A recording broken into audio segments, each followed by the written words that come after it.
Hello everyone, welcome back to my channel. Sorry for the weird audio. I am using my phone right now because I forgot. No, I didn't forget. I just didn't bring my camera with me to work. So here's the thing about summer, okay? It's super hot outside, all right? But then when you go indoors, at least in office buildings, they like overcompensate. So it's like freezing in our office right now. Although right now I want a cold brew because I'm hot. I know I've been like freezing in the office, so I just got my usual hot drink from Starbucks after stopping by the bank. So there's that. Let me see. There's a lot going on this week. It's gonna be a week, and then on top of it all, I overslept this morning. So I feel great about myself. I was late to our 9 a.m. meeting that we have every Monday, so that's great. So tomorrow, I have a site visit, which is great, and it'll kind of be like a handoff site visit because we found out today that one of our coworkers is leaving, so this is his last week. So it's gonna be a week of like handoffs and just all of that, like offboarding for them and everything. That leaves some big shoes to fill for the rest of us. Obviously, you know, there's a difference between being licensed and not being licensed. Long story short, that just means that me and a couple of my other coworkers just have to step up to the plate, basically. It's like I can't afford to be insecure as an engineer. Wow, it's hot. So yeah, site visit tomorrow, and then we have the AISC night school session 2 tomorrow night from 5 to 6:30. They put me in charge of coordinating the farewell lunch for our coworker who's leaving, and they want that to happen on Wednesday. So I still need to do that. So that'll happen on Wednesday. I also have a webinar to attend virtually on Wednesday right before that. And then there's something else happening. Oh yeah, and then we have our quarterly company meeting on Wednesday as well at 3 p.m. So a lot going on. And then also we have congregational midweek on Wednesday again. I think that's all the updates I have in terms of work, because Thursday and Friday I have off because I'm so excited. We are finally going to my family reunion. I'm just gonna say because it's on my side of the family, my dad's side specifically. So we took Thursday and Friday off. Our flight leaves at 1:40, so we'll probably leave the house at like 11. And my mom is coming over to house sit / dog sit, so she'll be over Thursday morning. Then we'll head on over to the airport and then have a break. Well, kind of a break. So yeah, that's the update. Gonna head back into work. I have about 2 more hours left, and then I will be done for the day. Then I have to go to the post office because I got a couple packages in, and I might get gas. I don't know. It's a little under half a tank, so. But yes, that is the update, and yeah, hopefully these next 2 hours will go by quickly.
Good morning, you guys. Today is the last day of work before we are on PTO. By we, I mean me.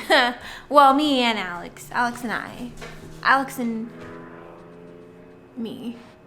Anyway, last night I took a melatonin gummy and went to bed early, like around, 8:30?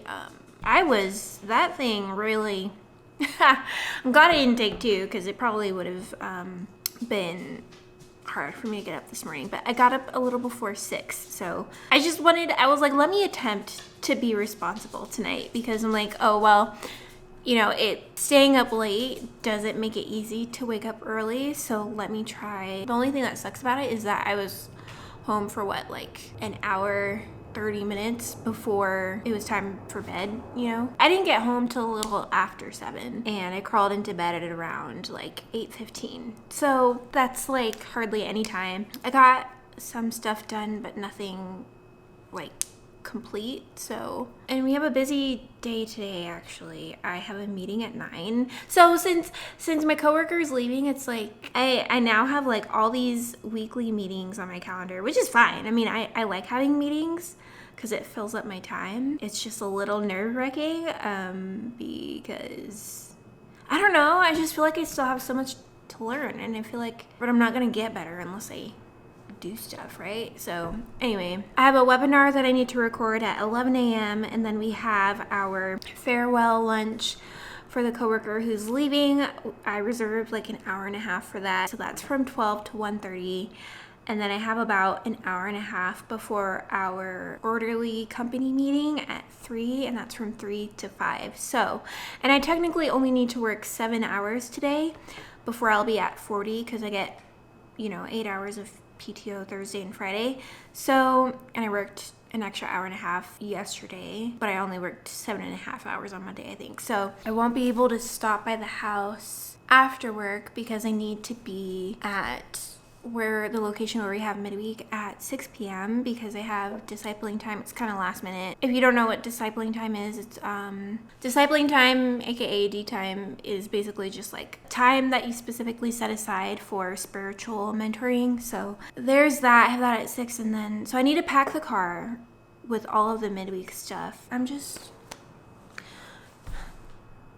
Waking up early doesn't fix all my problems. For my quiet time, I read, I think it was chapter 3 of Secure in Heart, and it's about false securities, and it's basically you write down your false securities, and then what I did on the other side was I wrote down how I get security from God instead, because the way she did it in here was, and I really like how she did it. So she listed all of the false securities, right?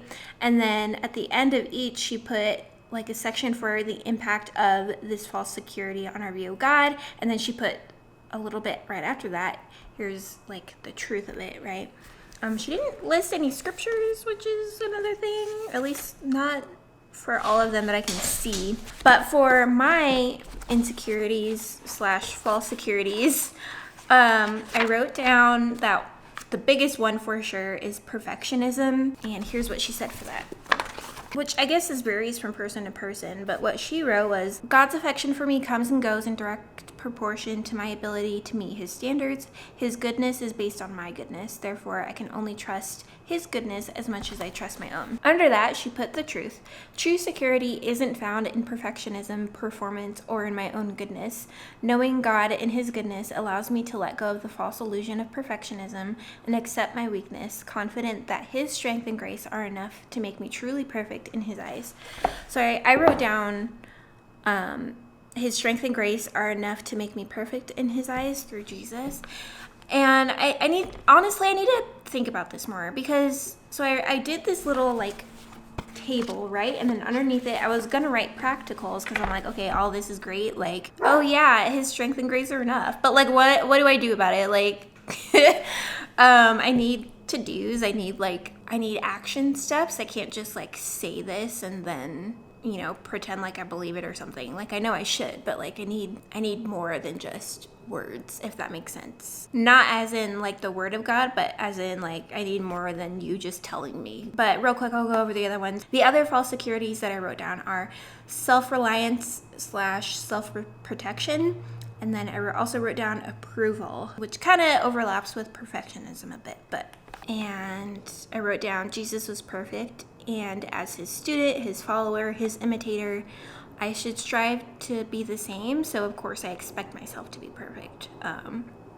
So obviously I have a lot to deal with, a lot to think about, and I hate to leave it there because I have more to say, but I need to get going. I have that meeting at 9, so I also need to stop by the post office because I have someone on OfferUp who wants to buy something, but they're just making it like more complicated than it has to be. Anyway, I have a lot to do, a lot to get done today, a lot to think about and work through, but it'll be okay. It'll be great.